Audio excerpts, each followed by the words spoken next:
ঘুরতে যেতে কার না ভালো লাগে, আর তারপর যদি হয় তীর্থস্থান, তাহলে তো কোনো কথাই নেই। তাই আজ সকাল সকাল রেডি হয়ে গেছি। এখন বাজে ভোর 6টার মতো। তো আমরা এত সকাল সকাল রেডি হয়ে গেছি। আমরা তিনজন মিলে আজকে যাব হচ্ছে দক্ষিণেশ্বর।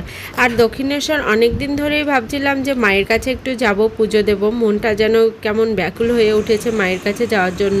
আর মা না চাইলে তো আসলে হয়ও না। মা খুব করে হয়তো বা চাইছেন পুজো নিতে, তার জন্যই আমাদের যাওয়া বা যেতে পাচ্ছি। তো চলো, আমরা এখন চলে এসেছি। আর রাস্তায় আসতে আসতেই তাড়াতাড়ি একটা আমরা গাড়ি পেয়ে গেছিলাম, আর গাড়িতে করে আসতেই খুব তাড়াতাড়ি চলে এলাম। আর এই যে দেখতে পাচ্ছ, এটা হচ্ছে ফুটওভার। আর এখান দিয়েও কিন্তু ভীষণই ভালো একটা হয়েছে, মানে সবার জন্যই হাঁটা যাওয়া করতে। আর পাশেই দেখো রেল লাইন দিয়ে ট্রেন যাচ্ছে, ভীষণই ভালো লাগছে। আর ভিউগুলো যে এত সুন্দর এখান থেকে, এটা অবশ্য নতুন করেছে। নতুন বললেও ঠিক হবে কি না জানি না, কারণ হয়ে তো গেছে অনেক বছরই। তো তারপরেও নতুন 5-6 বছর হয়তো বা হয়েছে, বা তারও কম। যাই হোক, এখান থেকে আমরা ফুল মালা, এক কথায় পুজোর ডালা বলতে পারো, এখান থেকে নিয়ে নেব। আর আমার মায়ের মানসিকও ছিল, মানে আমি মানসিক করেছিলাম আমার মায়ের জন্য। তো তার জন্য আমি আমার মতো করেও পুজো দেব মায়ের তরফ থেকে। আর আমাদের জন্য একটা পুজো দেব। মোট আমরা দুটো ডালা নিয়েছিলাম এখান থেকে। আর এতটা আগে কিন্তু এরকম ছিল না। আগে একদম মন্দিরের পাশে থেকেই কিন্তু আমরা ডালা নিতাম, ডালা নিয়ে পুজো দিতাম। যারা দক্ষিণেশ্বর গেছো তারা তো জানোই। আর এখন কিন্তু এই ফুটওভারটা হওয়ায় এখান থেকেই ডালাটা নিতে হয়, বা অনেকগুলো দোকান হয়েছে। এখান থেকে চটিটা রেখে, মানে জুতো রেখে, তারপরে আমরা ডালা নিয়ে একবারে এখান থেকে বেরোবো। আর এই দিকে আসলে না পুজোর এত সব, বিশেষ করে এই যে এগুলোকে কি বলে, ওড়না টাইপের। তো এই জিনিসগুলো দেখলে না আমার ভীষণই ভালো লাগে। এই জিনিসগুলো যে কি সুন্দর দেখা যায়। আর এখান থেকে দেখো, তোমাদেরকে আমি দেখিয়ে দিলাম দক্ষিণেশ্বরের টেম্পল। আর এখান থেকে কিন্তু বেশ ভালো দেখাচ্ছিল। আর আমরা ভেতরে গিয়ে তো কোনো রকম ভিডিও করতে পারবো না, কারণ ভিডিও করা অ্যালাউ নেই, বা ফোন নেওয়াটাই অ্যালাউ নেই কোনোভাবেই। তো সেই জন্য ভাবলাম যে এখান থেকে যেহেতু দেখা যাচ্ছে টেম্পলটা খুব সুন্দরভাবে, তো এখান থেকেই তোমাদেরকে একটু শেয়ার করলাম। আর এদিকে দেখো গাছ টাছ এত সুন্দর, মনে হচ্ছে একটা পাহাড়ের ওপরে আছে এরকম লাগছে। আর সামনে দেখো দক্ষিণেশ্বরের যে টেম্পলটা, এখানে যে আর্ট করা রয়েছে, এটা কিন্তু দেখতে ভীষণ ভালো লাগে। আর এত সুন্দর করে আর্ট করেছে, তো কিছু বলার নেই। এত সুন্দর একটা ভিউ, তাই তোমাদের সঙ্গে আরেকটুখানি শেয়ার করলাম। আর এদিকে এবারে হচ্ছে আমরা মেইন যে মন্দিরে সেখানেই যাব। তো চলো যাওয়া যাক। আর আমরা আজকে তিনজন এসছিলাম, আমি, বাবান আর হচ্ছে ওর পাপা, তিনজনেই এসছিলাম। আর তিনজনে এসে তাড়াতাড়ি কিন্তু হয়েও গেছিল। আর আমার ছেলে তো ভীষণ এটা ওটা দেখে ভীষণ বায়না করছিল। ও তখন আরেকটু ছোট ছিল। ব্লগটা করেছি, মানে ভিডিওটা বানিয়েছি অনেক দিন আগে, অনেক দিন হয়ে গেছে। তো শেয়ার করব করে আর হচ্ছিলই না। তাই আজকে ভাবলাম যে তোমাদের সঙ্গে শেয়ার করি। আর এই যে মেইন গেটটা, এই গেট থেকে শুরু হচ্ছে মানে দক্ষিণেশ্বরের মন্দিরের ঢোকাটা। দেখো সিংহদ্বার। অনেকক্ষণ হেঁটেছে, তাই আয়ুর আর হাঁটতে পারছে না, পাপার কোলে চেপে বসলো।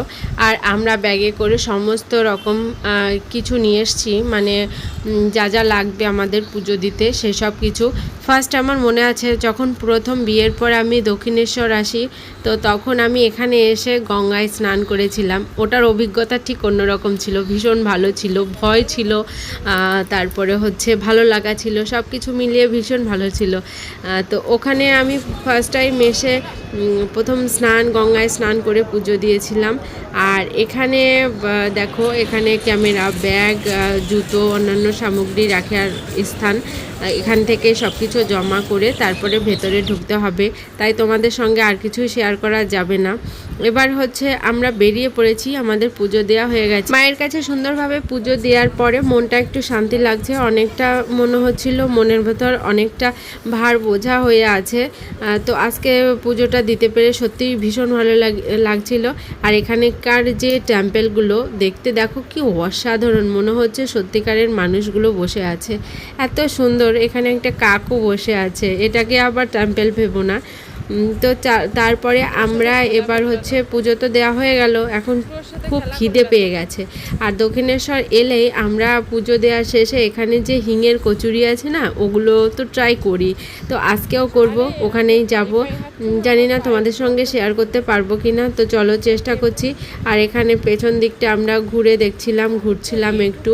আর পাশে মায়ের মন্দিরের পাশেই যে অপোজিটে আর কি যে শিব ঠাকুর আছে, মানে শিবলিঙ্গের যে মন্দিরগুলো আছে, সেখানেও কিন্তু আমাদের দর্শন করা হয়ে গেছে। গঙ্গায় এসে আমরা একটু গঙ্গা জল মাথায় ছিটিয়ে দিলাম। এই দক্ষিণেশ্বর আসবো আর গঙ্গা জল মাথায় নেব না, এটা তো হতেই পারে না। আর দেখো ভিউটা কত সুন্দর, সবাই স্নান করছে এখানে। আমরা একটু পা ভিজিয়ে নিলাম এখান থেকে, আর তারপর মাথায় জলটা দিলাম। মাথায় জলটা দিয়ে তারপর হচ্ছে এবার খিদে পেয়েছে, অনেকটাই বেলা হয়ে গেছে, সেই ভোরবেলা উঠেছি। আর এখন পুজো দিয়ে এখন প্রায় 9টার মতো বাজে।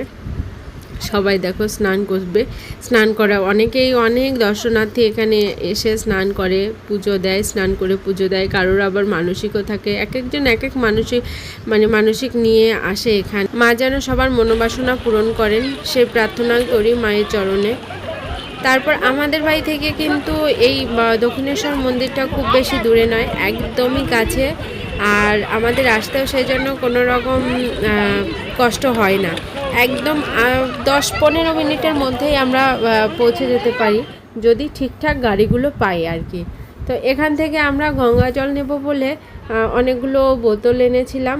আর আসার সময় শেষ দিয়েও বলেছিল আমার জন্য একটু নিয়ে আসিস, কারণ প্রতি বছরই মানে প্রতিবারই আমরা দক্ষিণেশ্বর আসলেই শেষ দিয়ে আমাদের সঙ্গে আসে, কিন্তু এবার কোনো কারণবশত শেষ দিয়ে আর আসতে পারিনি। তাই শেষদি বললো যে আমার জন্য একটু গঙ্গা জল নিয়ে আসিস, তাই শেষদির জন্য আর আমাদের জন্য যতটা পেরেছি গঙ্গা জল নিয়ে নিচ্ছি। আর এদিকে একটা জিনিস ভীষণই মানে অবাক লাগবে বলবো না কি বলবো বুঝতে পারছি না। আসলে কি বলো তো, যার যেমন জীবিকা, এই যে অনেকের মানসিক থাকে টাকা পয়সা গঙ্গায় দেয়া বা কোনো কিছু দেয়া, তো এগুলো কিন্তু নেওয়ার জন্য একদল মানুষ থাকে, একদল লোকেরা থাকে, সেগুলো কুড়িয়ে নেয়, হয়তো এটাই ওদের জীবিকা।